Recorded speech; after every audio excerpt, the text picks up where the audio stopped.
بسم اللہ الرحمن الرحیم عن عتبان بن مالک وهو من اصحاب رسول اللہ صلی اللہ علیہ وسلم ممن شہد بدرا من الانصار انه اتى رسول اللہ صلی اللہ علیہ وسلم فقال یا رسول اللہ قد انکرت بصری وانا اصلی لقومی فاذا كانت الامطار سال الوادی بینی وبینہم لم استطع ان اتا مسجدہم فاصلی بہم ووددت یا رسول اللہ الی آخرہ۔ حضرت عتبان بن مالک رضی اللہ عنہ سے روایت ہے اور وہ رسول اللہ صلی اللہ علیہ وسلم کے ان اصحاب میں سے ہیں جو انصار میں سے غزوہ بدر میں شریک تھے، یعنی انصاری صحابہ کی فہرست میں تھے اور جنگ بدر میں بھی شریک تھے۔ ایک انصاری بھی ہے اور جنگ بدر میں شریک بھی ہے۔ یہ بتانا چاہ رہے کہ وہ رسول اللہ کی خدمت میں حاضر ہوئے اور عرض کیا کہ میری نگاہ میں فرق آ گیا ہے، یعنی مجھے کم دکھائی دینے لگا ہے اور میں اپنی قوم کو نماز پڑھاتا ہوں، سو جب بارشیں ہوتی ہیں اور میرے اور میری قوم والوں کے درمیان جو نالہ ہے وہ بہنے لگتا ہے تو میں ان کی مسجد تک جا کر نماز نہیں پڑھا سکتا، اور یا رسول اللہ میری یہ خواہش ہے کہ حضور میرے یہاں تشریف لائیں اور میرے گھر میں نماز پڑھیں تاکہ میں اسی جگہ کو اپنی مستقل نماز گاہ بنا لوں۔ کہتے ہیں کہ حضور نے فرمایا انشاءاللہ تعالی میں ایسا کروں گا۔ عتبان کہتے ہیں کہ صبح ہی کو جب کچھ دن چڑھا تھا رسول اللہ اور ابو بکر رضی اللہ عنہ میرے یہاں پہنچ گئے اور رسول اللہ نے اندر آنے کی اجازت چاہی۔ میں نے آپ کو اجازت دی، پس جب آپ گھر میں تشریف لائے تو بیٹھے نہیں اور مجھ سے فرمایا تم اپنے گھر میں سے کون سی جگہ پسند کرتے ہو کہ میں وہاں نماز پڑھوں؟ کہتے ہیں کہ میں نے گھر کی ایک جانب کی طرف اشارہ کر دیا،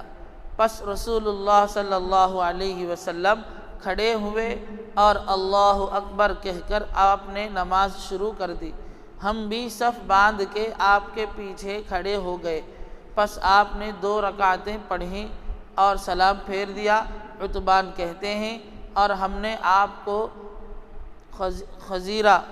یعنی ایک قسم کے کھانے کا نام ہے جو گوشت کی بوٹیوں میں پانی چھوڑ کر پکایا جاتا ہے، جب وہ پک چکتا ہے تو اس میں آٹا ڈال کر خوب پکاتے ہیں۔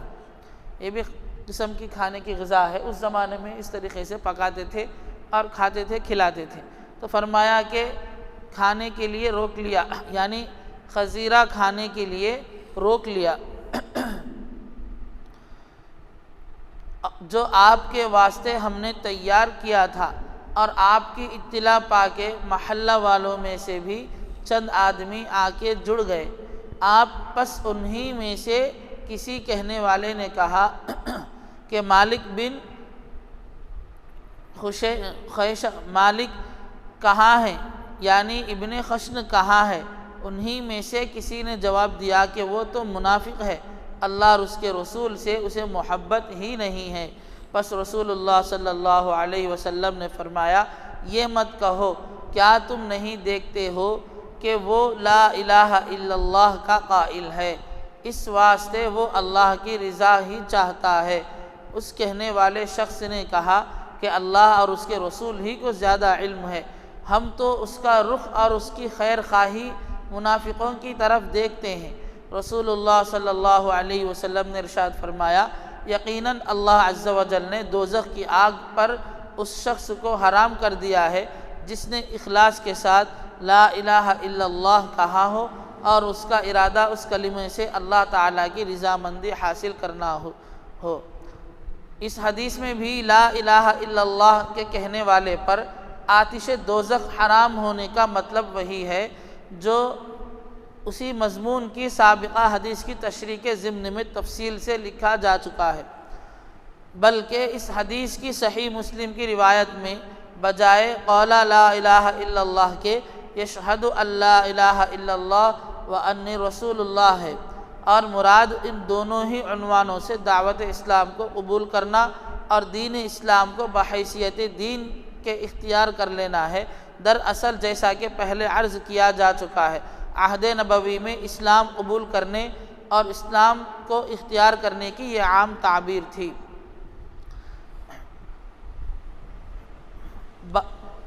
عنوان جو ہے، باب جو ہے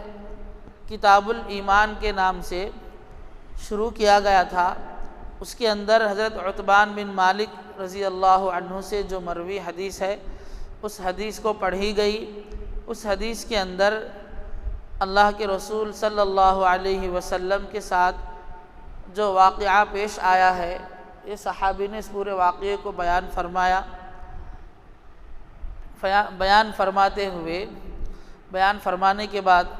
اس کی وضاحت کے اندر مصنف رحمۃ اللہ علیہ فرماتے ہیں کہ اس حدیث کے اندر اصل یہاں باب میں جو بات بتانا ہے وہ اصل جو ہے کلمے کی اہمیت کو بتانا ہے۔ فرمایا گیا کہ جو بندہ لا الہ الا اللہ محمد الرسول اللہ جو کلمہ ہے، اس کلمے کو مکمل یقین کے ساتھ اقرار کرتے ہوئے دل و زبان سے، دل سے مانتے ہوئے اور زبان سے اقرار کرتے ہوئے، یعنی ماننا کیا ہے، اقرار کرنا کیا ہے؟ ماننا اور اقرار کرنا یہ ہے کہ میں مکمل پورے یقین کے ساتھ سمجھتے ہوئے کہتا ہوں کہ اللہ تبارک و تعالیٰ ایک ہی ہے، ہمیں اسی اللہ کی عبادت کرنا ہے، یہ مطلب ہے۔ تو حضرت مصنف رحمۃ اللہ علیہ فرماتے ہیں کہ شروع زمانے میں، نبی کے زمانے میں جب لوگ اسلام میں داخل ہوتے تھے تو اسلام میں داخل ہونا یہ بات کو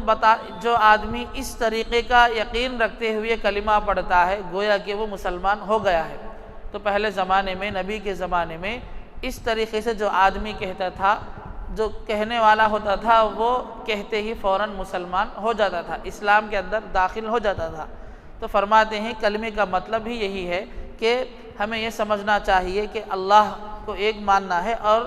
اللہ کی عبادت کرنا ہے، اور رسول اللہ صلی اللہ علیہ وسلم کو اللہ کا پیغمبر ماننا ہے۔ اب یہ ماننے کے بعد آدمی عبادت کرتا ہے تو وہ جنت میں اولین میں داخل ہونے گا، یعنی سب سے پہلے تو جنت میں جائیں گے، حساب کتاب ہو کر فوراً جنت میں جانے والوں کی فہرست میں شمار ہوگا۔ اب یہ کلمہ یقین کے ساتھ پڑھتے ہیں، لیکن ہمارے اعمال، کبھی نمازیں چھوٹ جانا، کبھی اور قسم کا کوئی گناہ ہو جانا، اس طریقے سے اگر ہم کرتے ہیں تو اس کلمے کی بنیاد پر ہم آج نہ دوسری مرتبہ وہ لوگ جو اپنی سزاؤں کو مکمل طور پر دوزخ میں حاصل کرنے کے بعد جنت میں جانے والے ہیں، ان لوگوں میں ان کا شمار ہوگا۔ گناہ کریں گے تو سزا پا کر جنت میں جائیں گے، گناہ نہیں کریں گے تو پہلے ہی حساب کتاب ہوتے ہی فوراً جنت میں جائیں گے۔ تو یہ بات ہے۔ تو فرماتے ہیں کلمے پڑھنے کا مطلب یہ ہے کہ ہم اسلام کی دعوت کو مکمل قبول کر لیے ہیں، ہم مکمل طور پر اس دعوت پر عمل کریں گے، یہ مطلب ہے کلمے کا، اسی کو حضرت نے سمجھایا ہے۔ اور دوسری بات یہاں ایک بات یہ بھی ملحوظ رکھنی چاہیے کہ جن صحابی نے مالک بن خشن کو منافق کہا تھا، ان کی نظر میں بھی مالک بن خشن میں نفاق یا فسق و فجور کی کوئی بات اس کے سوا نہ تھی کہ ان کے خیال میں مالک بن خشن منافقین سے تعلقات اور میل ملاقات رکھتے تھے۔ اس سے ایک طرف تو صحابہ اکرام کے ایمانی جذبے کا انداز ہوتا ہے کہ وہ اتنی سی بات سے بھی اس قدر ناراض ہوتے تھے اور اس کو منافقت سمجھتے تھے، اور دوسری طرف حضرت صلی اللہ علیہ وسلم کی تنبیہ سے سبق ملتا ہے کہ جن لوگوں میں اس طرح کی کچھ کمزوریاں ہوں مگر اپنے ایمان اور توحید و رسالت کی شہادت میں وہ مخلص ہوں تو ان کے بارے میں ایسی بدگمانیاں اور اتنی سخت باتیں کرنی جائز نہیں، بلکہ ایمان کا پہلو زیادہ قابل لحاظ اور واجب الاحترام ہے۔ اور یہ بھی یاد رکھنا چاہیے کہ یہ مالک بن خیشن بھی رسول اللہ صلی اللہ علیہ وسلم کے ان صحابہ میں سے ہیں جو عام غزوات میں حتیٰ کہ بدر میں بھی شریک رہے۔ ممکن ہے کہ منافقین سے تعلقات رکھنے میں حاطب بن ابی بلتا کی طرح ان کی بھی کچھ مجبوریاں ہوں، واللہ اعلم۔ یعنی حدیث کے اندر جو واقعہ بیان کیا گیا تھا کہ ایک صحابی کے گھر اللہ کے رسول اور حضرت ابوبکر صدیق رضی اللہ عنہ تشریف لے گئے تھے، اور وہاں پر جماعت کے ساتھ نماز پڑھی گئی۔ محلے والوں کو معلوم ہوا تو تھوڑے محلے والے بھی اکٹھے ہوئے نماز پڑھنے کے لیے، اللہ کے رسول امامت کیے۔ پھر اس کے بعد جو ہے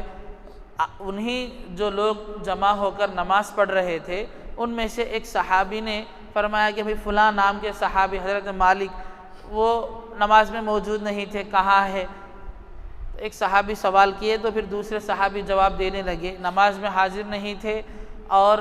انہوں نے انہیں باہر کے معاملات میں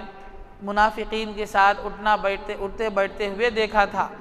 تو وہ دیکھ کر انہوں نے اللہ کے رسول کی مجلس میں کہہ دیا کہ وہ منافق ہیں، نماز بھی نہیں پڑھ رہے ہیں، اور باہر معاملات کے اندر وہ منافقین کے ساتھ دوسرے لوگوں کے ساتھ ان کا اٹھنا بیٹھنا ہو رہا ہے۔ تو اللہ کے رسول نے فرمایا کہ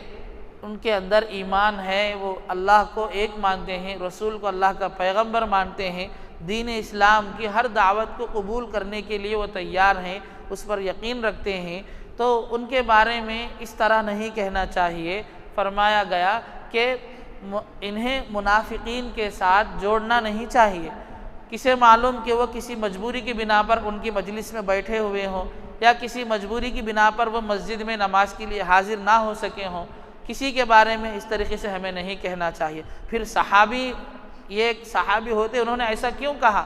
پھر ایک سوال یہ ہوتا ہے، صحابی ہوتے ہوئے کسی کے بارے میں اس طرح کیسے کہہ سکتے ہیں؟ انسان ہے، جو چیز آنکھوں سے دیکھیں گے اس کے حساب سے بات کہیں گے۔ تو انہوں نے اسی اللہ کے رسول کے سامنے وضاحت سے کہہ دیا، میں نے انہیں دیکھا ہے کہ وہ باہر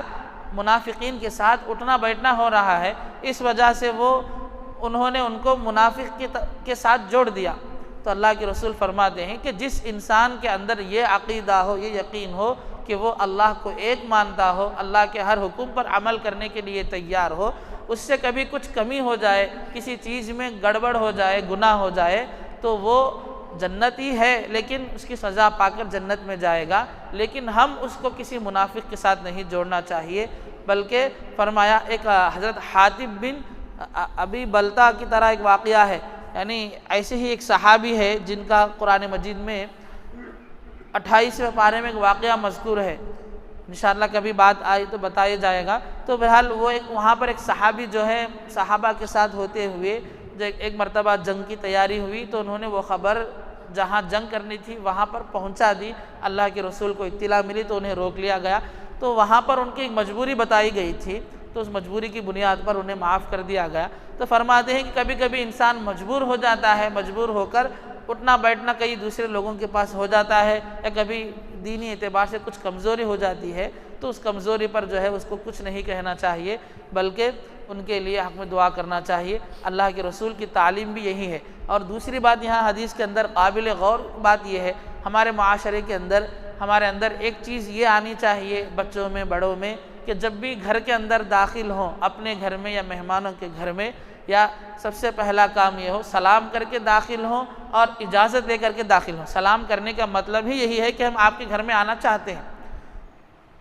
آج زمانہ سسٹم ٹیکنالوجی بدل گئی، بیل وغیرہ آ گیا، اس میں نہ سلام ہوتا ہے نہ کچھ بھی ہوتا ہے، بس بیل مار دیتے ہیں، سمجھتے ہیں کہ یہ بیل مارنا ہی اندر آنے کی اجازت ہے۔ لیکن اسلامی طریقہ، ایک اسلام مسلمان کو یہ طریقہ، یہ تعلیم دیتا ہے کہ وہ جب بھی اپنے یا کسی اور کے گھر میں داخل ہو تو سلام کرتے ہوئے گھر میں داخل ہو۔ اللہ کے رسول جو دنیا میں اللہ کے بعد سب سے بڑا افضل مقام کسی کا ہے تو رسول اللہ صلی اللہ علیہ وسلم کا ہے۔ اتنے بڑے مقام والے نبی جب ایک صحابی کے گھر جاتے ہیں تو وہ بھی اجازت لے کر ہی جاتے ہیں۔ تو ہم ایک انسان ہیں، معمولی سے انسان ہیں، تو ہم بھی جو ہے کسی کے گھر، اپنے گھر یا کسی اور مہمان کے گھر جائیں تو اس وقت بھی ہم بھی جو ہے اس عادت کو اپنانا چاہیے۔ نبی کا ہر طریقہ ہمارے لیے کامیابی کا طریقہ ہوتا ہے، عبادت والا طریقہ ہوتا ہے۔ تو اللہ کے رسول اتنے بڑے مقام والے رسول ہونے کے باوجود بھی وہ صحابی کے گھر جب جاتے ہیں تو ان سے اجازت لے کر کے جاتے ہیں۔ تو ہمیں بھی یہ چیز سیکھنا ہے اور اپنے گھروں میں بھی بچوں کو چیز بتانا ہے۔ عام طور پر ایسا ہوتا ہے کسی مہمان کے گھر چلے گئے تو ایسے ہی گھر کے اندر آ جاتے ہیں۔ اور ہمارے استاذ اللہ تبارک و تعالیٰ ان کی عمر میں اور علم برکت نصیب فرمائے، سبق کے دوران جب حدیث آئی تو حدیث پڑھاتے ہوئے سمجھایا تھا کہ یہ جو ٹیکنالوجی اب وجود میں آئی ہے کہ گھر کے اندر بل ہوتا ہے، بل بجا کر داخل ہونا ہے، اس کو وجود میں لانے کا مقصد یہودیوں کا یہ ہے کہ لوگوں کے اندر سے اسلام کا طریقہ مٹا دیا جائے۔ اسلامی طریقہ سلام کر کے داخل ہونا، جس کے اندر اللہ کا بھی ذکر آ جاتا ہے، سامنے والے کے حق میں دعا دینا ہوتا ہے۔ تو فرماتے تھے کہ بل سے کیا ہوتا ہے، آدمی بل بجائے گا تو میوزک آئے گی یا کوئی آواز آئے گی، لیکن انسان زبان سے السلام علیکم ورحمۃ اللہ وبرکاتہ اللہ کا نام نہیں لے گا اور نبی کے طریقے کو نہیں اپنائے گا۔ تو ایسی ٹیکنالوجیوں کو وجود میں لانے کا مقصد ہی یہی ہوتا ہے کہ دین کے طریقے سے انسان کو دور کیا جائے۔ اگر کہیں گے تو آدمی دور نہیں ہوگا، کوئی ایسی ہی چیز لگا دیں گے تو اس میں لگ کر دور ہو جائے گا، تو یہ ان کا ایک مقصد ہے۔ تو یہ سب آتے جاتے رہیں گے، لیکن ہمارا کام یہ ہونا چاہیے جب بھی کسی کے گھر جائیں تو سلام کر کے اجازت لے کر کے جائیں۔ اللہ تبارک و تعالی ہمیں ایمان پر خاتمہ نصیب فرمائے، نبی کے ہر طریقے کو سمجھ کر اپنانے کی توفیق نصیب فرمائے۔ سبحان اللہ و بحمدہ، سبحانک اللہم و بحمدک، ونشہد ان لا الہ الا انت ونستغفرک ونتوب الیک۔